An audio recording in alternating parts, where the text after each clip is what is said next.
नमस्कार. ज्ञानेश्वरी वाचन भाग 25 रौप्य महोत्सव.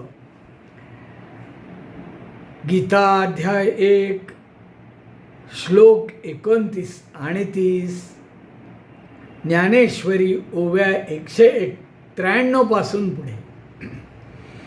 25व्या या भागामध्ये आपलं स्वागत आहे. फेसबुकला मी बघितलं की हळूहळू बघणाऱ्यांची संख्या वाढते. ते किती मिनिटं बघतात माहीत नाही, परंतु निदान पाहिलं जाते. यूट्यूबच्या अजून पाहणाऱ्यांची संख्या मर्यादित आहे. तर ज्या दिवशी हे प्रदर्शित होईल तेव्हा सबस्क्राईब करून टाका. जेव्हा तुमच्या पाहण्यात येईल तेव्हा सबस्क्राईब करा, म्हणजे नोटिफिकेशन येईल आणि नियमित पाहिलं जाईल. फेसबुकला स्क्रोलमध्ये पाहिलं जातं.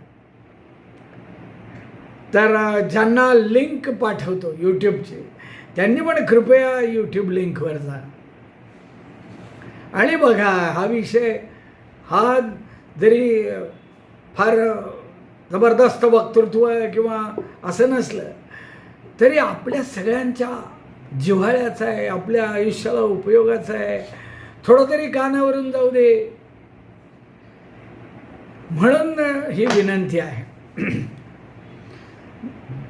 द्रष्ट्वेमं स्वजनं कृष्ण युयुत्सु समुपस्थितं सीदन्ति मम गात्राणि मुखं च परिशुष्यति वेपथुश्च शरीरे मे रोमहर्षश्च जायते गाण्डीवं स्रंसते हस्तात् त्वच्चैव परिदह्यते न च शक्नोम्यवस्थातुं भ्रमतीव च मे मनः.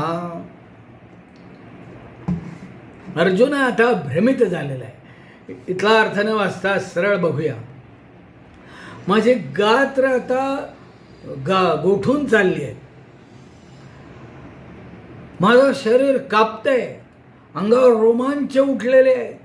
माझं जे धनुष्य आहे त्याचं नाव गांडीव, ते हातामधून निसटतंय आणि माझी त्वचा आहे म्हणजे अंगाची लाही होती. आता माझं मन भ्रमित झालेलं आहे. मला आता काय कळेन असं झालंय. अर्जुन म्हणतोय भगवंताला, कारण आलाय तो दोन्ही सेनांच्या मध्ये. समोर बघतोय तर सगळे आपले स्वजन आहेत. काही वेळा आपले स्वजन जर अधर्म असतील तर त्यांना पाठीशी घालू नये.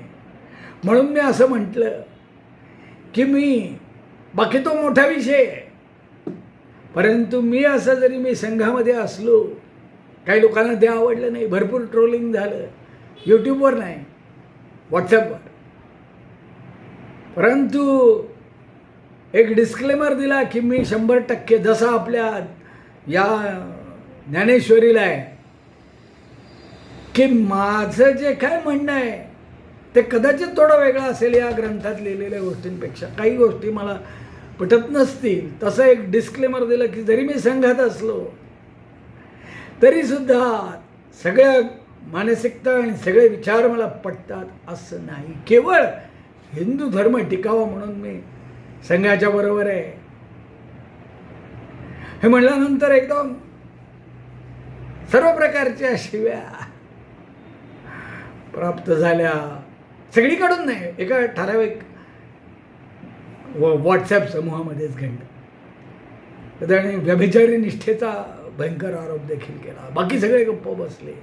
याला म्हणतात भीष्म होणं, द्रौपदीचं वस्त्रहरण होत असताना.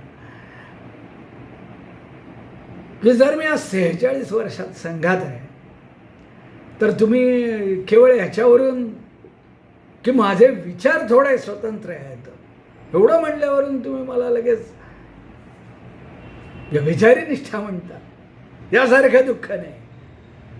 आता मी आनंदात हसत सांगते, कारण हळूहळू सोडून द्यायचं. मग आता काय विषय आला तर काही वेळेला आपल्या स्वजनांबद्दल देखील आपल्याला विरोध प्रदर्शित करावा लागतो. मग तो डिस्क्लेमर काय आहे की मी संघाच्या सर्व राष्ट्रीय स्वयंसेवक संघाच्या सर्व मानसिकतेला आणि विचारांना स्वीकारत नाही, त्याबाबत मी त्यांच्याबरोबर नाही. मी हिंदू धर्म टिकाव म्हणून संघात आहे. म्हणजे आता काय झालं की मी विरोध केला काही गोष्टींना. आता कुठल्या गोष्टींना केला तर वैचारिकता आपण डिटेलमध्ये आज जाता कामा नये, जाता येणार नाही. पण जो भ्रष्ट आचरण संघाच्या आणि विशेषतः संघाचेच असलेले राजकीय कार्यकर्ते यांचं जे दिसतं आहे त्याच्याबरोबर मी नाही, त्याला विरोध आहे.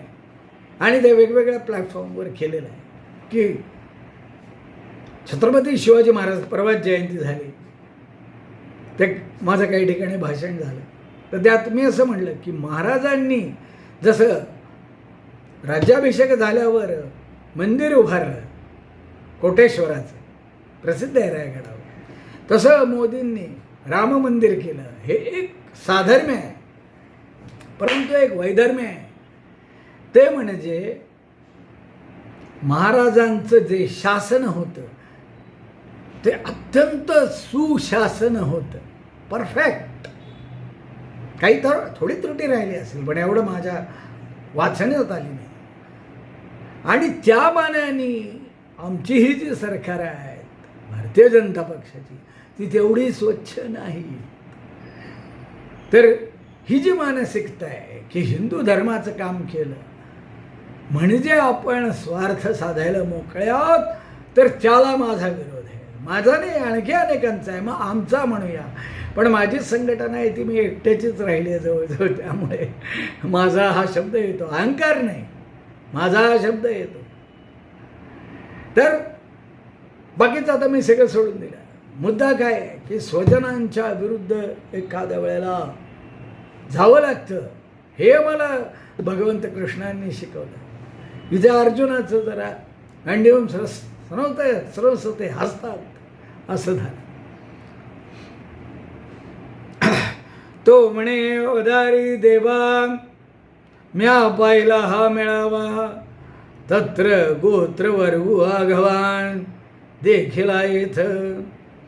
मी युद्धाला जमलेल्या सगळ्यांना पाहिलं, परंतु हे सर्व आप्तजन आहेत असेच दिसून आलं. हे संग्रामी आता उद्युक्त झाले असती कीर समस्त. जवळचे सगळे समस्त लोक संग्रामासाठी माझ्या समोर आलेत. पण आपण पेया उचित केवी होय. पण हे सगळे जे युद्धाला सज्ज झालेत करे, पण हे युद्ध करणं आपल्याला योग्य कसं होईल? आप्तांशी युद्ध हे शब्दच मनात आल्याबरोबर माझे मला भान राहत नाही, माझे मन बुद्धी ठिकाणावर राहत नाही. ही मनबुद्धी ठिकाणावर राहिली नाही.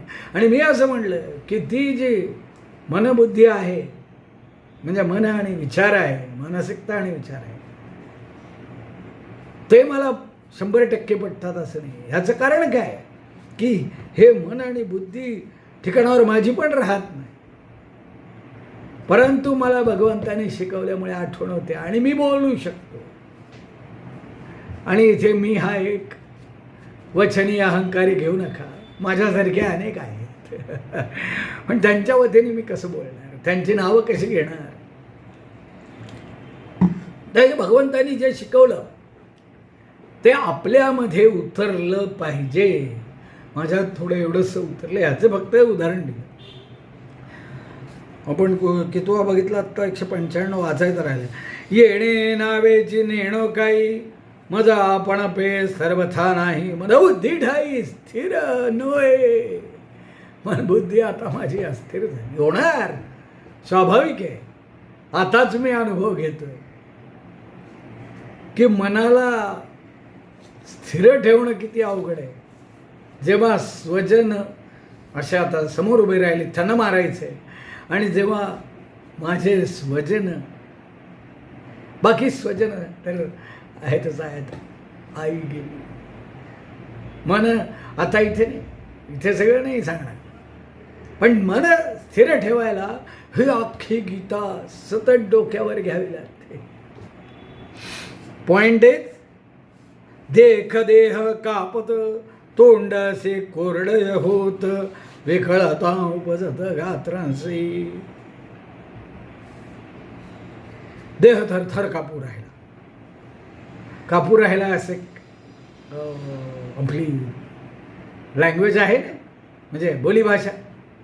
करू राहिला, कापू राहिला, आपलीच आहे भाषा. पुणेरी म्हणजे प्रमाण असं नाही. बरं म्हटलं ते आळंदीत नाही, नेवाशात लिहिलं, पण माणूस आळंदीचा आहे. किती बदलली बघा, प्रमाण काय म्हणताय. या पुणेरी माणसाची भाषा ही आणि आता आपली भाषा केवढा फरक आहे. मग कसलं प्रमाण. Change is the only constant thing. तर देह थरथर कापू राहिला, तोंडा कोरड पडली, हे पण आहे बरं का एक बोली भाषा. सर्व माझे मराठीचे आहे ना, आपण ते वाचलं ना की मराठीचं मी अभिमान बाळगतो, ज्ञानेश्वर माऊली म्हणाली. आणि माझ्या माणसांना कळावं म्हणून माझ्या भाषेत बोलतो. तसं हे थोडी आपली आठवली म्हणून सहज आपले आहेतच खासदार, आठवले म्हणून बोलतात.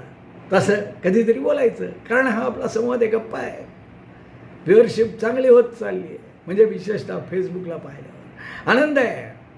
नसती राहिली तरी बोललो असतो.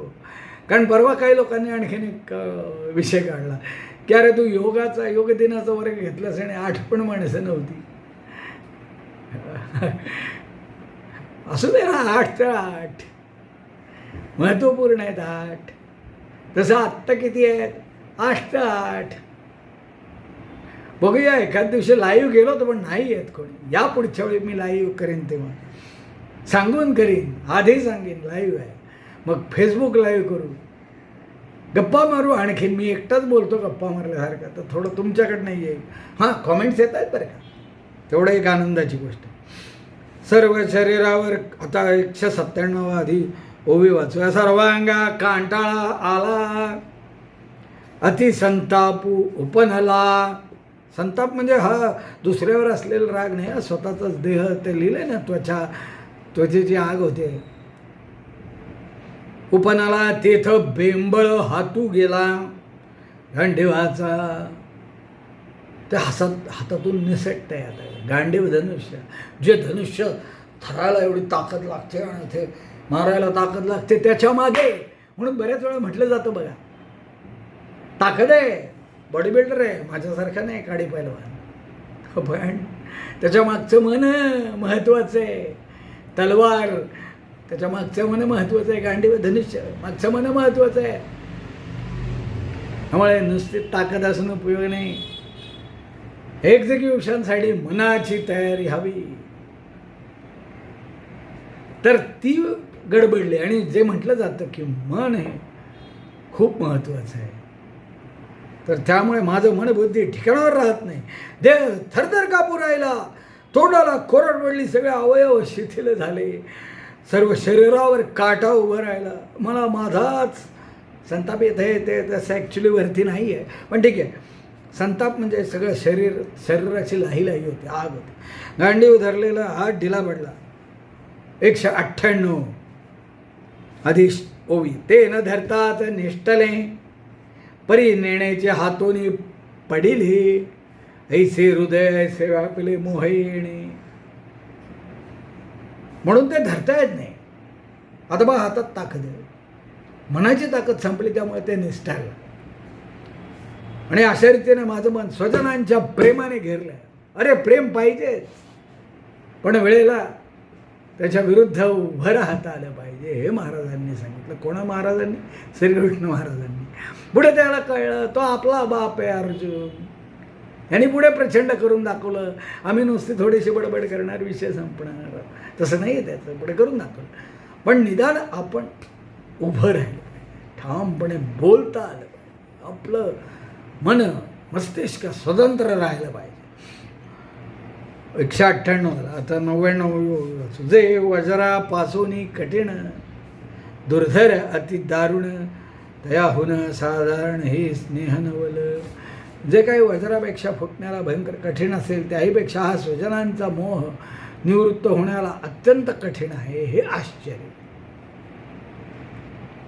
ते कळलं तर बरोबर आहे. आणि ते खरं आहे तसं. स्वजनांच्या विरुद्ध काय तसं रोज उठून बोंबलत नावं घेऊन फिरत नाही. पण नाही, आमच्या लोक जर आहेत भ्रष्टाचार करतायत तर हो करतायत, एवढाच आहे.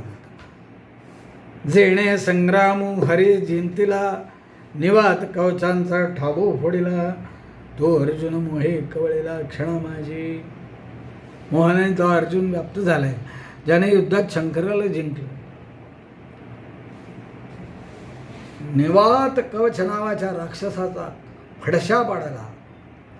त्या पराक्रमी अर्जुनाला एक क्षणभर मोहाने क्षणात मोहाने ग्रासले. मोहग्रसित झाला 200. जैसा भ्रमर भेदी कोडे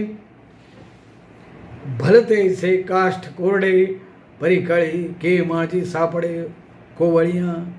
तेथ उत्तीर्ण होईल प्राणे परिते कमळदळ चिरू नेणे तैसे कठीण कोवळेपण स्नेह देखा.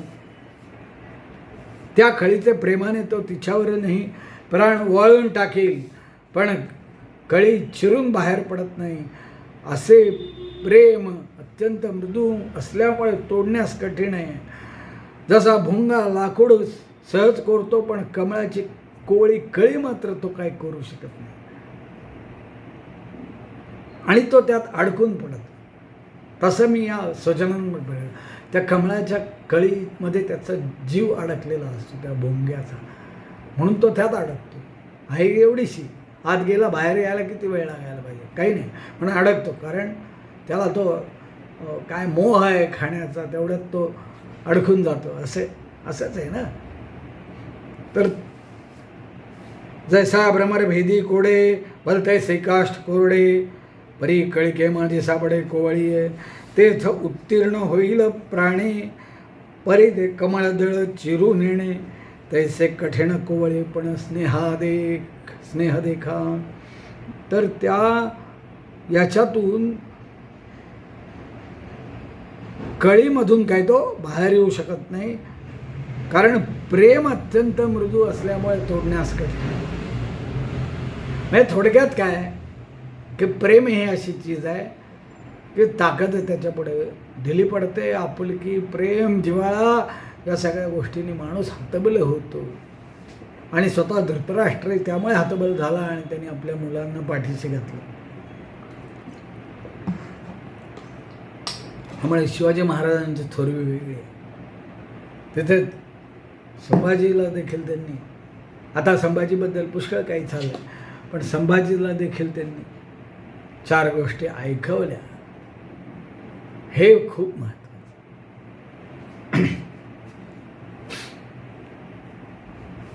हे आदिपुरुषाची माया ब्रह्मेया ही ने. ते संभाजीचं आपण आत्ता खोडून टाकू, त्यासाठी 20 मिनिटाचं हे करत नाही, कारण त्यात खूप विचार आहेत. कदाचित मी बरोबर असेल किंवा नसेल जे मगाशी वाक्य उच्चारलं, त्यामुळे डिलीटेड अँड सॉरी. आणि 20 मिनिटाचा आता व्हिडिओ परत कुठे करू. तर पण असे आहेत,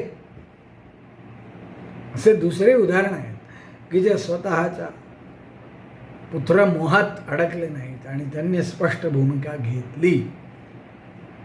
तेथ उत्तीर्ण होईल प्राणे परी ते कमळदळ चिरू नेणे तैसे कठीण कोवळे पण स्नेहा देखा.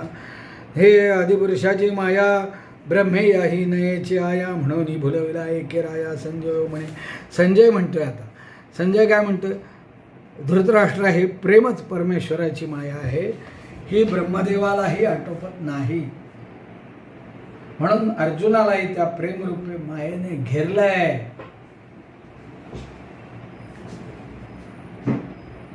बघूया याच्यात कसं होतंय. अवधारी मग तो अर्जुन देखो नि सकळ स्वजनू विसाराला अभिमानू संग्रामीचा लढवण्यासाठी जो अभिमान पाहिजे, जी मनाची उभारी पाहिजे, ती तो त्या ठिकाणी विसरलेला आहे. आपल्या आपतेष्टांना पाहून कौरवांशी युद्ध करीन असा जो अभिमान धरून आला होता, तो अभिमानच तो विसरला. कैसे नेणो सदयता उपनली ते चित्ता, मग म्हणे कृष्णा आता नसे जयता. अर्जुनाचे मनात स्वजनांविषयी कसं प्रेम उत्पन्न झालं समजत नाही. अरे होतच ते, समजत नाही म्हणजे संजयाला समजत नाही, होतच ते. मग कृष्णाला तो म्हणाला, देवा आता आपण येथे राहू नये असे वाटते. 205 हा ओळीचा भाग झाला. नको तिथे आपण, चला निघून जाऊ, पळून जाऊ. माझे मन अतिशय व्याकुळ होत असे, वाचा हो माझे मन अतिशय व्याकुळ होत असे, वाचा बरड हे जे वधावे हे सकळ येणे नोवे. हे सर्व स्वजन मारावे असे मनात आले की माझं मन अत्यंत व्याकुळ होतं आणि तोंडातून शब्दही फुटत नाही. आता या ठिकाणी आपण थांबतोय. 206वा श्लोक झालाय. योगाबद्दलचं एक छोटंसं स्फुट करतो. हे उभं राहून बसून दोन्ही मिळून करेन, कारण असं उभं राहून बोलायला म्हणजे भाषण केल्यासारखं वाटतं. तर धन्यवाद आजच्यासाठी. जय जय राम कृष्ण हरी, जय जय राम कृष्ण हरी. माऊलीचं दर्शन, माऊली माऊली कृपेची सावली, यांनी खूप बळ दिलं. अजून वीक पडतोय पण बळ खूप दिलंय. धन्यवाद आहेत माऊलीचे, म्हणावेत तेवढे. आणि हे तुमच्या समोर वाचतोय म्हणून तुमचे धन्यवाद नाही, ते एवढं वाचलं गेलं नसतं कदाचित. वाचत असतो सारखं, पण एवढं त्यात पूर्ण खोलात शिरून हे फक्त बोलताना आणि सांगताना होतं. त्यामुळे सगळ्यांचे खूप धन्यवाद. जय श्रीराम.